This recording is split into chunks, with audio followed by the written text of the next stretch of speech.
Okay, good afternoon everyone, and thank you for being here, and thank you to all the jury members for being here as well. So to begin, I would like to introduce a little bit our motivation behind this work. So as humans, we visualize the world on the typical timescale of 1 second. So to resolve faster processes, such as the moving wings of a fly, for example, we depend on tools like cameras. And nowadays, with expensive ultra-high-speed cameras that can achieve up to 25 million frames per second, we can look at even faster processes, such as microbubble formations. To go further down on the timescale and look at the motion of atoms and molecules, researchers use commercially available femtosecond lasers and femtosecond electron beams to perform ultra-fast electron diffraction. We have now even entered the realm of attosecond dynamics, and we can look at the motion of electrons through attosecond pump probe experiments, for example. And to produce femtosecond electron beams and attosecond light pulses, one way is to excite plasmas with femtosecond lasers. And the very fast collective response of the plasma electrons to the laser electric fields leads to the emission of very short light pulses and high energy electron beams. In fact, electrons and light sources for such applications have existed for over 10 years, but their properties still need to be improved in order to make them more widely available and enable new applications. For example, a lot of efforts are currently made by researchers to improve the brightness and the generation efficiency of the attosecond pulses, also to increase the energy, increase the stability, and reduce the energy spread of the electron beams. So our work is to try and optimize the laser-plasma interaction for these two applications so as to generate the most suitable secondary emission beams. In the group of Jérôme Faure, we study the interaction of femtosecond lasers with underdense plasmas generated in gas jets so as to accelerate electrons, which are also used to perform ultrafast electron diffraction experiments. And in the group of Rodrigo Lopez Martins, we are interested in the interaction of femtosecond lasers with overdense plasmas created at the surface of solid targets. And in order to optimize the interaction conditions and control the secondary emission beam properties, the group also developed a unique femtosecond laser system, and in particular for generating harmonics as bright as possible, we target the single cycle duration and a very high temporal contrast ratio. For these processes to be efficient, we need the laser to be sufficiently intense to ionize matter and turn the gas or the solid into a plasma, but also intense enough to make the plasma electrons move to speeds which are comparable to the speed of light. As you know, when an electron is accelerated in a laser electric field, it acquires this velocity, and the ratio of this velocity to the speed of light defines a normalized laser potential A0, and we talk about relativistic laser intensity when A0 is greater than unity. So for 800 nanometer, it corresponds to a laser intensity greater than 2 times 10 to the 18 watt per square centimeter. And electrons are considered relativistic when their kinetic energy is more than 0.5 MeV, whereas for the much heavier protons, they are considered relativistic when their kinetic energy is above 1 gigaelectronvolt. And with our laser system, we are typically here 10 to the 18 to 10 to the 19 watt per square centimeter. Now, to reach relativistic intensities, the typical approach is to use the most powerful lasers in the world with 100 terawatt or 1 petawatt peak power. And these large-scale laser systems usually work at low repetition rate, and they produce pulses of 30 femtosecond duration or more. So they contain many laser oscillations or optical cycles, and usually they are focused down to tens of micrometer diameter focal spots. And using those lasers, one can nowadays produce electron beams up to 8 gigaelectronvolt of kinetic energy in gas jets, and also harmonics from plasma mirrors, which extend up to a few keV in the soft X-ray and correspond to long attosecond pulse trains in the time domain. In our group, we follow a different approach called the lambda cube regime. So the idea is to focus light into a spot whose dimension is comparable to the laser wavelength and whose duration is only about 1 optical cycle, which is 2.7 femtosecond at 800 nanometer. And in this case, we need much less power to reach relativistic intensity, so we can afford working at high repetition rate. Yes, and this is beneficial for applications because we can perform statistical averaging. There are only a few laser systems in the world which approach the single cycle duration limit while being intense enough. There is one called the light wave synthesizer, or maybe now it's actually 100 terawatt. There is one that I used during my PhD, which is called Salle Noire. And there is a rather similar system producing slightly longer pulses in the US. And using the systems, we can generate typically MEV electrons in gas jets and XUV harmonics from plasma mirrors, which are associated to trains of 3 attosecond pulses, or even single attosecond pulses, as I will show you. Moreover, thanks to the improvements on the laser system during my PhD, we can now control the waveform of the near single cycle laser pulses, or more precisely the carrier envelope phase, and this allows us to further control the secondary beam emission properties. So my PhD work is divided into 2 parts. One is laser development, and the other one is application of this laser to generate secondary emission beams from plasma mirrors. So first I optimized the entire laser system so as to improve the pulse-to-pulse stability and make it more convenient to use. I also took part in different experimental campaigns to further characterize the pulses. And most of all, I implemented a kilohertz feedback loop to stabilize the carrier envelope phase. I also use the laser in application experiments. We confirmed previous observations, and we further characterize the secondary emission properties by adding new diagnostics. Most of all, we achieved subcycle control thanks to the CEP stabilization, and we could generate XUV continua on demand for the first time at kilohertz repetition rate. And we also observed CEP-dependent electron beam characteristics. Finally, we made first steps towards the characterization of the XUV pulses, and in particular some XUV wavefront measurements, but I will not talk about it during this presentation. Let me now describe the laser system and the latest upgrades that I took part in during my PhD. As you may know, we give color names to our laser systems around here, and our laser system is called the black room, or salle noire in French, which is actually kind of funny because we generate white light at the end. And the first brick is a commercial CEP-stable, ultra-fast titanium sapphire oscillator, which delivers nanojoule pulses at 80 megahertz repetition rate. Then the pulses are stretched in glass. They are amplified in a 10-pass titanium sapphire amplifier called femtopower and recompressed through the transmission grating compressor. And this gives 1.3 millijoule at kilohertz repetition rate. Then we use a nonlinear filter made of 2 barium fluoride crystals so as to generate this is for temporal contrast cleaning, and we generate a cross-polarized wave in the crystals, and because it's a third-order nonlinear process, the temporal contrast is exponentiated by the power of 3 after selection of the XPW wave with a polarizer. Finally, the second CPA is more homemade, and it increases the energy to 10 millijoule, and the pulse duration is still 26 femtoseconds, which is typical for Ti-Sapphire systems. One of the major modifications that I made is replacing the compressor inside the second CPA.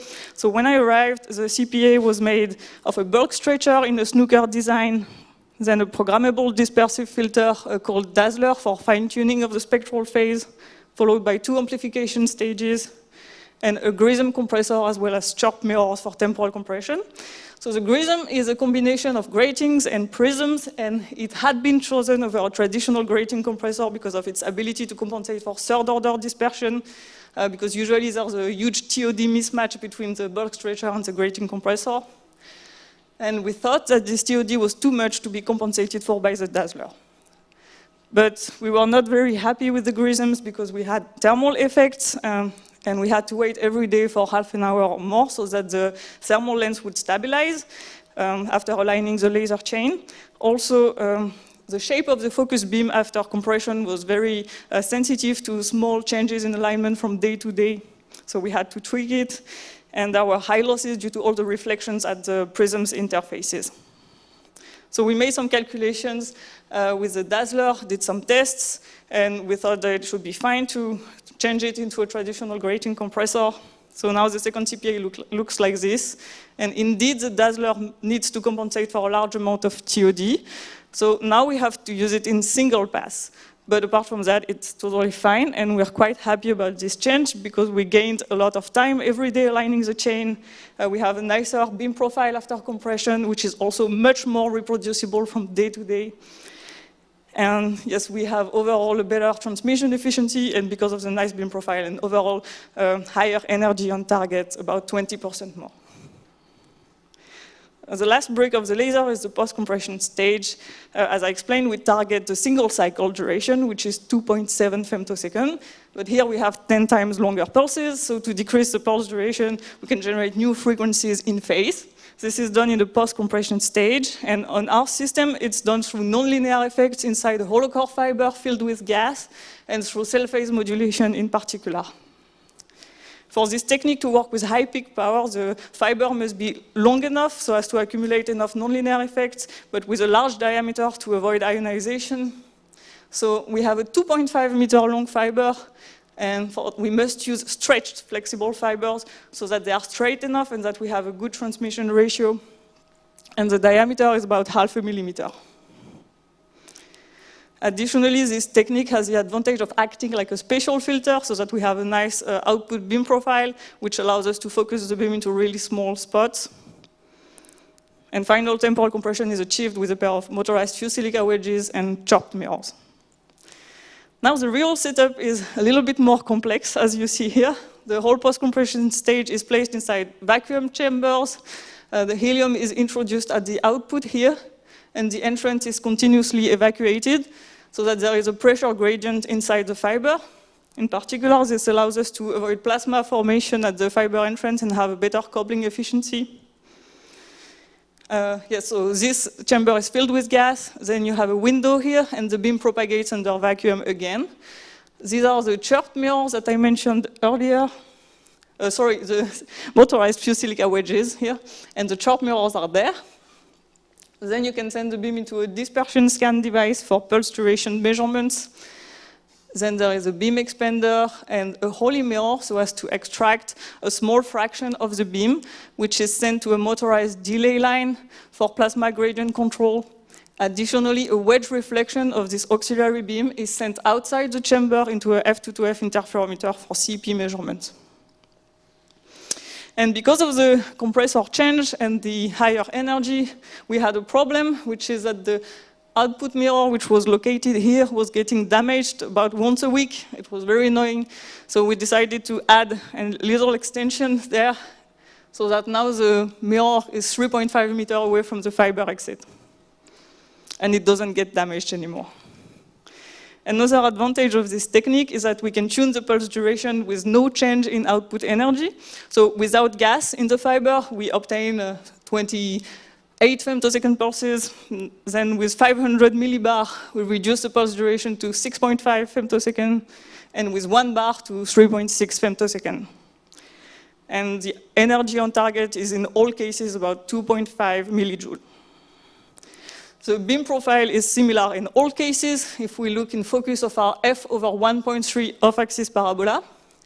And we obtain routinely, in the end, less than 1.5 optical cycle pulses, which are focused into a diameter of 1.3 by 1.7 micrometer. So we are not too far from the lambda cube regime which we target. Finally, we see here that for such short pulses, the laser intensity strongly depends on the carrier envelope phase. So as you know, the envelope propagates at the group velocity while the carrier propagates at the phase velocity. And in any material, because of chromatic dispersion, these two velocities are different. And for example, if you take fused silica, if the pulse propagates over only 60 micrometer, it will experience a CP shift of 2 pi. So from that, you can already see that the CP is sensitive to many things like beam pointing instabilities, mechanical instabilities, or even intensity changes through the nonlinear refractive index. So in general, the CP of a laser system like ours is not stable, and the way to stabilize it is to measure its drift and then actively compensate for it. To measure the CP, we use a F2-to-F interferometer, and in our case, fundamental pulses are broad enough, so all we need to do is use a BBO crystal for frequency doubling, and then in the region of spectral overlap, some fringes appear due to dispersion within the F2-to-F interferometer, and the position of those fringes is directly linked to the CP, so that we can measure the CP relative to an unknown offset.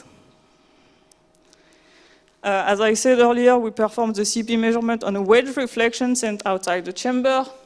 And then to look at the fundamental and second harmonic beam, we use a fringes device. So it's basically just a grating, a 1D pixel array, and then an electronic card to process the signal at high repetition rate. We can look at the signal on an oscilloscope and optimize it. Then there is a software for data acquisition.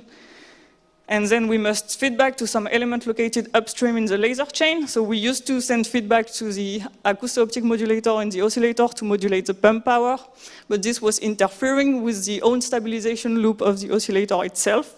So now we send feedback to the dazzler, which is inside the first amplifier. So in the end, the CP is stabilized and controlled at kilohertz repetition rate by adding a phase offset to the acoustic waveform inside the dazzler.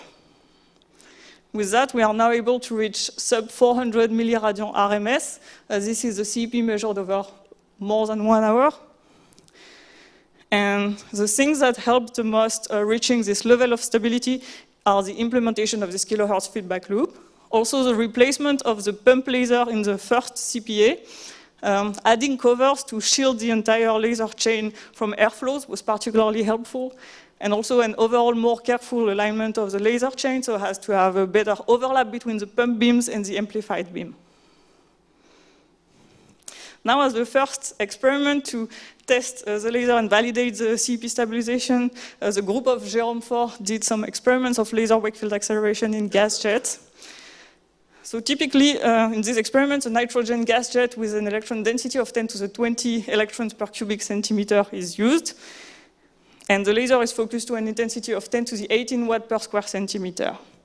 So the laser excites resonant plasma waves in its wake, and electrons that are injected into the plasma waves can be accelerated and emitted in the form of a quasi-monoenergetic narrow divergence electron beam. Then we have a phosphor screen to look at the electron beam profile, and some permanent magnets can be inserted to measure their energy, which is typically in the MeV range. And now inside the plasma, one can show that the CP changes, and the rate at which the CP changes depends on the ratio of the critical density to the electron density. In this experiment, this ratio is typically 10, so that the CP slips by 2 pi after only propagation over 8 micrometer. So it seems hard to see any CP effect unless we precisely localize the injection of electrons within the plasma accelerator. So we did 2 experiments to look at CP effects. In the first experiment, a 10 times lower density was used so as to relax this constraint and increase the CP slippage length. So here you have the energy spectrum, the raw data, as a function of the CP, which is cycled from 0 to pi over 2. There you have the integrated spectra over the first cycle, and here over the second cycle. And you can clearly see correlations between rapid changes in the CP and in the spectrum. But these effects are washed out toward the end of the scan, and we think this is because of the gas nozzle getting damaged. Nonetheless, this was the first observation of CP effects in a laser plasma accelerator. Now, in the second, more recent experiment, normal conditions were used, and clear correlations between the beam pointing in the polarization plane and the CP were observed. You have here in gray the position of the electron beam center in the polarization plane, which is measured experimentally, and in red from the numerical simulations. And we see that the numerical simulations reproduce really well the experimental behavior. So even though the CP does change while the pulse propagates within the plasma accelerator, it is the bubble asymmetry in the polarization plane which triggers the injection of electrons with an off-axis beam pointing. And this asymmetry of the plasma bubble depends on the CP, so that the final beam pointing also depends on the CP. So to conclude the work on the laser system and on the CP stabilization, allow to observe first CP effects in laser plasma acceleration. Now let's move to the second part of the presentation and talk about plasma mirrors.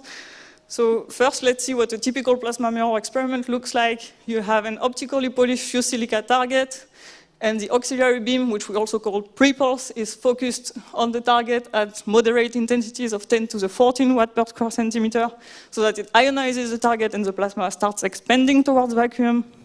After a few picoseconds, the main beam is focused to relativistic intensities on the expanding plasma. And yes, if the density gradient is optimized, then we generate high order harmonics which are associated to attosecond pulses in the time domain when you select the high energy part of the spectrum. In the case of harmonics generated by relativistically intense lasers, the properties are the following. The measured conversion efficiencies are on the order of 10 to the minus 4 so far, which is not too bad because it's comparable to the best that people can get from gas harmonics. But the predicted conversion efficiencies can be as high as 10%, which is huge. There has been only one temporal measurement in this regime, which measured chirp-free 450 attosecond pulses, and the high spatial coherence and possibility to focus the XUV beam into diffraction-limited spots has also been demonstrated. So to conclude, there have not been many measurements, and most of these measurements were made with long laser pulses, but it all looks very promising.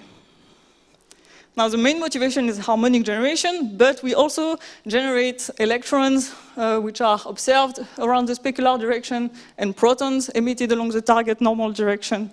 There have been very few studies about the protons, only these two, and the third reference is a paper which we'll hopefully resubmit soon. There have been more interest in the electrons, and quite a few mechanisms have been already identified, and I will mention some of them later. With our experimental setup, we can detect all these observables simultaneously and at kilohertz repetition rate, as I will show you next. This is an actual picture of the experimental chamber from the top. So you have the pre-pulse and the main pulse arriving with a time delay between them. They are recombined at a second Rayleigh mirror, and a leak of the beam is sent outside the chamber for references. This is an example of a near-field image. Then they propagate to the f over 1.3 off-axis parabola, and they are focused on target with a 55-degree angle of incidence. We can insert a microscope objective in the beam path so as to look at the beam profile in focus. These are typical examples. And the target is mounted on a sophisticated rotating device to allow refreshing the target surface between two shots at kilohertz repetition rate. Here you have an image of the impacts, the craters left by the laser on target. And usually we shoot in burst mode, which means we open high-speed mechanical shutter and we acquire data over 100 consecutive shots, so that all the data that I will show you are averaged over 100 shots. Then we have an XUV spectrometer to measure the harmonic spectrum. Here is a raw image, and on top you have the angularly integrated spectrum. Then there is a Lanex screen covered with Kitschum foil here, somewhere between the specular and the normal direction. And up to this point, everything had been set up by the previous PhD students. And we made a few additions. We started adding an electromagnetic spectrometer, which is basically just a pinhole and a pair of permanent magnets that can be inserted in front of the Lanex screen. And we can extract the electron energy from this. We also used a Thomson parabola to look at the proton spectra, which was positioned here along the target normal. So the magnetic and the electric field deviate the protons and the ions, and we look at the pattern on a micro-channel plate. Here's a typical example, and the proton energy is extracted from the position along this curve. We also used a small MCP on a translation stage to perform some time-of-flight measurements within a fast oscilloscope. You have here an example. And by performing this measurement at different positions, we can resolve the angular profile of the proton beam. And this work was done in the frame of a laser lab campaign with Dan Levy from the Weizmann Institute in Tel Aviv. We also installed an XUV wavefront sensor that you see here to try and measure the XUV wavefront, but the results were not very convincing because we had issues with pollution from hotspots due to hard X-rays, which made the reconstruction of the XUV wavefront quite difficult. So I will not talk about it during this presentation, but feel free to ask questions at the end. And our last diagnostics is for the plasma gradient measurement. So the plasma density gradient is typically modeled with an exponential decay like this, and the expansion speed is the ion sound speed. So when you multiply it by the pre-pulse lead time, you obtain the gradient scale length LG. And to measure it, we use a technique called spatial domain interferometry, which was invented by a former PhD student, Maimouna Bokou. So the idea is that, oh, sorry, that was too fast. The idea is that we first generate the plasma with the pre-pulse, just like in experiments.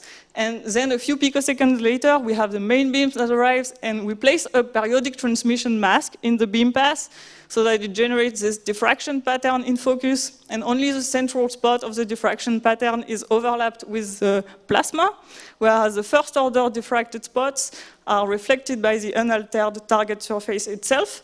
Because they reflect at different positions, there is a phase difference between them, and this leads to the observation of this interference pattern a few tens of centimeters from the target. Now, if we increase the delay between the pre-pulse and the main pulse, the phase difference can be increased by pi at some point, and the pattern is reversed. So by tracking the delays for which the inversions of the pattern occur, we obtain the dephasing speed, which is the plasma expansion speed. So now that we have all the diagnostics, let us move to the experimental results and the physical mechanisms. First, we reduce the energy on purpose by placing a 15 millimeter diameter aperture in the beam path, so as to obtain a laser intensity A0 of 0.4, which is clearly sub-relativistic. And in this case, the dominant mechanism is CWE for coherent wake emission. So under the influence of the laser electric field, the electrons are dragged in and out of the plasma, and as they return into the plasma, and the electrons born at different times return at different delays inside the plasma, and with different velocities, so that their trajectories will cross inside the gradient. So it will form a third density here, and this will excite resonant plasma waves in its wake. And those resonant plasma waves can emit XUV photons, whose energy depends on the local plasma density gradient. So from that, you can see that the attosecond pulses will be chirped. And these mechanisms, and also from that, you see that the maximum photon energy of the harmonics is defined by the maximum plasma frequency. Here you have the measured harmonic spectra as a function of the gradient scale length, and you see that the mechanism is most efficient for the steepest plasma gradient. Another key feature of this mechanism is the anti-correlated emission of electrons, and indeed when we look at the electron distribution in the horizontal plane, so it's vertically integrated, we see that the highest charge is obtained for much smoother plasma density gradient. Finally, the emission time of each attosecond pulses depends on the amplitude of the laser cycle which gave birth to it, so that the attosecond pulse train is non-periodic, and as a result we observe harmonics which are broad or even distorted, and it can be compensated for by chirping the femtosecond pulse so as to generate a periodic pulse train, and in this case we observe thin harmonics, for example here if we add 500 femtosecond square. Yes, and this behavior can be used to distinguish between relativistic and non-relativistic harmonics. Now I would like to talk about protons a little bit, because proton acceleration is correlated with the CWE harmonics. For very steep plasma density gradients, the electrons all return into the overdense part of the plasma. That's where they generate the CWE harmonics. So their charge is lost into the plasma due to the plasma screening effect beyond the critical density. And as you can see in this snapshot of the numerical simulation, there is a positively charged layer of ions which is left behind. And the electrostatic field pointing inwards is screened by the plasma, and all is left is an electrostatic field pointing outwards, as you can see here, and it exists for as long as the pulse duration, which is 200 femtoseconds in these simulations. And this field can accelerate protons towards the target normal. And indeed, in our experiments, we measured the proton energy for increasing plasma density gradient, and we measured the highest energies for the steepest plasma density gradients, just like for the CWE harmonics. We also tried different pulse durations, and the optimum energy of 0.5 MeV was obtained for 250 femtosecond laser pulses. And the proton angular distribution was measured with a time of flight measurement for 4 different pulse durations. And in all cases, we obtained a really low divergence of only 3 degree full width at half maximum, which is lower than in most TNSA experiments. So these low divergence 0.5 MeV protons, which are generated at kilohertz repetition rate, might be interesting for applications.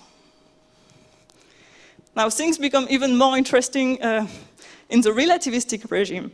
Here again, the laser electric field periodically pushes and pulls electrons inside the plasma, and the critical density surface also moves at relativistic velocities. So that's why we call this mechanism relativistic oscillating mirror, or ROM. And so periodically, it will induce a Doppler frequency upshift on the incident laser. So yes, in both experiments and simulations, it generates a periodic pulse train of Fourier transform limited attosecond pulses. Contrary to CWE harmonics, we can observe signal above the cutoff of 30 eV, and the typical power law for the harmonics decay with the harmonic order is n to the power minus 8/3. And contrary to CWE harmonics, this is optimized for smoother plasma density gradient. And in this regime, harmonics and electrons are correlated this time. As the laser is reflected from the plasma, some sub-femtosecond electron bunches can be injected in the laser field at specific phases. And then two interaction mechanisms have been clearly identified. Typically, electrons which are born at the front of the laser pulse have low energy, and they are deflected many times in the laser field, so they are isotropically scattered by the ponderomotive force, and they form this kind of donut shape on the screen, typically. On the other hand, some electrons which are born near the center of the pulse have more energy, and they can remain in phase with the laser and propagate with it and gain further energy. Then they are expelled along the polarization plane in the specular direction with a slight offset toward the normal. And they form this bright spot that you see here. So the typical final pattern is something like this. And the first evidence of VLA, vacuum laser acceleration, was observed at CEA-Saclay, where the authors measured electrons that were twice as energetic in this bright spot compared to the ones that were isotropically scattered. But in their case, the simulations say that they inject 1.5 MeV electrons in the laser field, but in Salle Noire, we inject hundreds of keV electrons in the laser field. So we expect lower energies in the end as well. So here are typical measurements that we make at full energy. You have 3 data sets which correspond to 3 different pulse durations, and for each data set, you have the harmonic spectrum and the electron beam distribution in the horizontal plane for different plasma density gradients. So as we expect theoretically, for 27 femtosecond pulses, we obtain thin harmonics. And contrary to the sub-relativistic regime, the emission of electrons and harmonics are correlated, and they are optimized for a smoother plasma density gradient. And as we decrease the pulse duration, we increase the laser intensity, and we do observe signal above the CWE cutoff. And here the harmonics become broader, probably just because fewer attosecond pulses are emitted. So far I have shown you data that was obtained with a randomly fluctuating CEP, and because we average over 100 shots, the CEP effects are completely washed out. So before I show you our experimental results with CEP effects, I would like to summarize the previously observed CEP effects in relativistic harmonics for plasma mirrors, but it will be fast because I think there are only 3. In these 2 papers, some OPCPA laser systems with 10 Hz repetition rate and delivering 2 to 3 optical cycle long pulses were used and focused on plasma mirrors. So the harmonic spectrum was recorded and the CEP was measured in parallel, and here you have the CEP sorted data. And they could observe some clear correlations between spectral shifts of the harmonics, also differences in harmonic yield or differences in modulation depth of the harmonics with the CEP.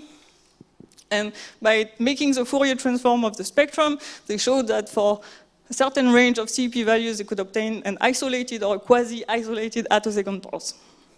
Now the third reference is one from our group. It was made before I arrived in the group, and at that time the CEP was not stabilized, so the same technique of CEP tagging was used. And here again, there are clear correlations between modulation depth and the CEP. But the difference is that this was at kilohertz repetition rate, and with slightly shorter pulses, so that for most of the CEP values, the Fourier transform gave an isolated attosecond pulse. So not just a small range of CEP values, but most of them. And apart from these observations, which are again based on data post-processing, there have been no observations of CEP effects in relativistic harmonics from plasma mirrors. So, but as I said, there are not many people who work on the subject, and it's quite challenging technologically. So here are some results which we obtained in Salle Noire recently. You see 4 different data sets, which are obtained for 4 different gradient scale lengths. For the steepest plasma gradient, you can see that the harmonic generation is not very efficient, no matter what the CEP is. Then as we increase the plasma gradient, the extension of the harmonics increases, and we can see clear spectral shifts as well.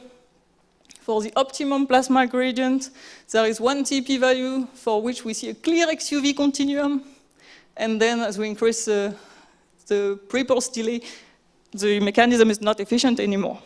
So let's focus on the optimum plasma density gradient for the rest of the presentation. Here is another data set from a different day, and we show the angularly resolved harmonic spectra for different CEP values. It was acquired with a controlled CEP, but we varied it in a random way so as to eliminate any experimental bias. And here we also see that for a CEP difference of pi, we obtain either the most modulated spectrum or a continuous XUV spectrum. This effect was very well reproduced by numerical simulations, which revealed that the optimum CEP value is 3 pi over 2 for the generation of an isolated attosecond pulse. You have here the reflected B field from the simulation. And when the CEP is changed by pi, you have 2 attosecond pulses. And according to the simulations, in the best case scenario, we obtain an isolated 350 attosecond pulse without any spectral filtering, and it contains 35% of the incident energy. So the reason for this optimum value of 3 pi over 2 is because the electric field shape is like this. This is a top view of the interaction. So the electric field is oriented in the right way, so as to first push electrons inside the target and then pull them. And as the electrons are pulled towards vacuum, they radiate the XUV burst. And for a CEP difference of pi, this push-pull mechanism happens twice, so that you generate 2 attosecond pulses. We also recorded the electron beam distribution simultaneously, that you see here. And this is a total integrated charge. And here again, the highest peak charge and the highest total charge is obtained correlated with the XUV continuum, and the lowest with the most modulated harmonic spectrum. And maybe it's even more obvious in 3D. We also measured the electron beam distribution with a bigger LANX screen, but then the entrance to the XUV spectrometer was blocked. But we could see the full electron beam profile under similar conditions again. You have the beam distribution for a CP difference of pi. And in one case, you can see what seems to be the donut shape that we get from the Pondero motif scattering, because it's isotropically, it's a central symmetric distribution. And when the CP is changed by pi, we have a bright spot toward the specular with a slight offset toward the normal. So it looks like we see the CP-dependent injection of a sub-femtosecond electron bunch and subsequent vacuum laser acceleration. But so far it's just an hypothesis, and it should be confirmed with numerical simulations and more experiments. We also recorded the electron energy spectrum. But here you see the position of the electron spectrometer. Unfortunately, it's a bit far from the electron beam center. Nonetheless, we could see some clear effects. And the continuous XUV spectrum was correlated with the highest electron peak energy in both cases. So this experiment should be made again, but by measuring the spectrum in the center of the beam, ideally. So to conclude, we added new diagnostics to complete previous works. We looked at proton acceleration into more details. We also looked at electron wake field acceleration in long gradients from the plasma mirrors, which I did not talk about in this presentation. And most of all, we achieved sub-cycle control of the relativistic laser plasma interaction at high repetition rate. And this allowed us to produce XUV spectral continua on demand at kilohertz repetition rate for the first time, which should be associated to bright, isolated attosecond pulses at kilohertz repetition rate. We also observed first CP-dependent effects of the relativistic electron beams from plasma mirrors. And we made first steps towards the XUV beam characterization with the wavefront measurement. So for the next years in Salle Noire, my successors in the group will hopefully install this bigger LANX screen to look at the full electron beam distribution. And it has a hole in the center so as to also look simultaneously at the XUV spectrum. And an electron spectrometer can be inserted to look at the electron spectrum at any position in the beam without blocking the harmonics. So with new experimental data and possibly numerical simulations, we hope to understand the CP-dependent electron beam dynamics. Some more laser upgrades are also planned because it's permanently evolving. The two amplifiers in the second CPA will be replaced by a cryogenic amplifier, which is currently under development by Chao and Jasmine in the group. The XPW filter might be replaced with XPW in a multipass cell, something that Louis and Jasmine have been working on a lot. The hollow core fiber entrance will most likely be shifted because now that the output mirror is safe, it is the input mirror which sometimes gets damaged. Another major piece of work will be to fully characterize the attosecond pulses. So first make some proper XUV wavefront measurements by better shielding the sensor from hard X-rays, something that we started working on. And also refocusing the XUV beam and measuring the intensity in focus. So this will be the project of Jasmine during her PhD if stars align.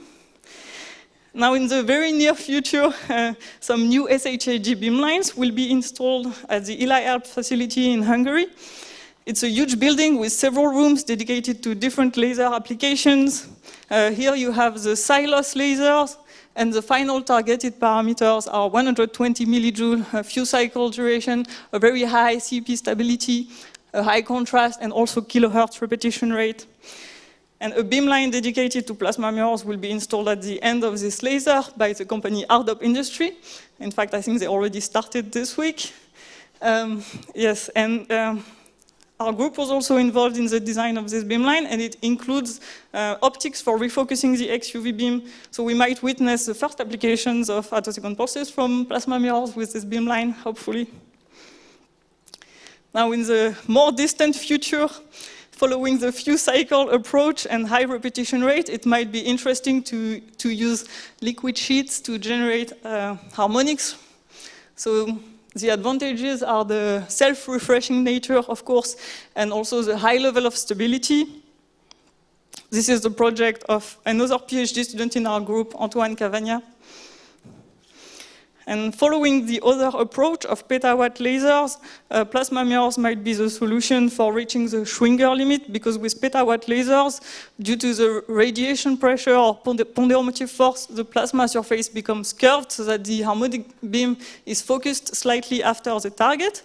So there is a spatial boost, and if you combine the spatial boost with the temporal boost due to the harmonics generation, then you can reach really high intensities and possibly study strong field quantum electrodynamics and things like electron-positron pair formation from vacuum.